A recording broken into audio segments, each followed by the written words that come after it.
सोचिए, आपने सालों तक पढ़ाई की, दिन रात मेहनत की, परिवार ने उम्मीदें लगाईं, लेकिन एग्जाम के बाद पता चले कि पेपर लीक हो गया, भर्ती रद्द हो गई और आपकी सारी मेहनत एक झटके में खत्म हो गई। आखिर ऐसा क्यों हो रहा है? और इसी सवाल को लेकर राहुल गांधी ने युवाओं के नाम एक बड़ा संदेश जारी किया है। क्या है उस संदेश में और क्यों वह युवाओं को कोटा बुला रहे हैं? आइए जानते हैं पूरी कहानी।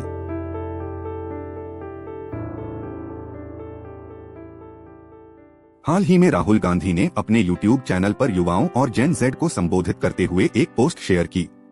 इस पोस्ट में उन्होंने कहा कि भारत के हर युवा का भविष्य सुरक्षित करना सरकार की जिम्मेदारी है। लेकिन उनका आरोप है कि वर्तमान व्यवस्था में युवाओं को कई समस्याओं का सामना करना पड़ रहा है। राहुल गांधी ने अपने संदेश में पेपर लीक, भर्ती परीक्षाओं में देरी, बढ़ती फीस, निजीकरण और कथित घोटालों जैसे मुद्दों का जिक्र किया। उनका कहना है कि ये समस्याएं लाखों युवाओं के सपनों को प्रभावित कर रही हैं। पिछले कुछ वर्षों में देश के अलग अलग राज्यों से कई प्रतियोगी परीक्षाओं में पेपर लीक और भर्ती प्रक्रिया में गड़बड़ियों की खबरें सामने आई हैं। ऐसे में कई छात्र और अभ्यर्थी यह सवाल उठाते रहे हैं कि उनकी मेहनत का सही मूल्यांकन कब होगा। राहुल गांधी ने अपने संदेश में युवाओं से कहा कि देश का भविष्य युवाओं के भविष्य से जुड़ा हुआ है। उन्होंने यह भी कहा कि अगर युवा अपनी आवाज उठाएंगे तो बदलाव की संभावना बढ़ सकती है। इसी उद्देश्य से उन्होंने राजस्थान के कोटा में आयोजित होने वाली छात्रों की गूंज नाम की एक बड़ी रैली में युवाओं को शामिल होने का निमंत्रण दिया है। कोटा को भारत की शिक्षा राजधानी भी कहा जाता है। हर साल लाखों छात्र यहां इंजीनियरिंग, मेडिकल और अन्य प्रतियोगी परीक्षाओं की तैयारी करने आते हैं।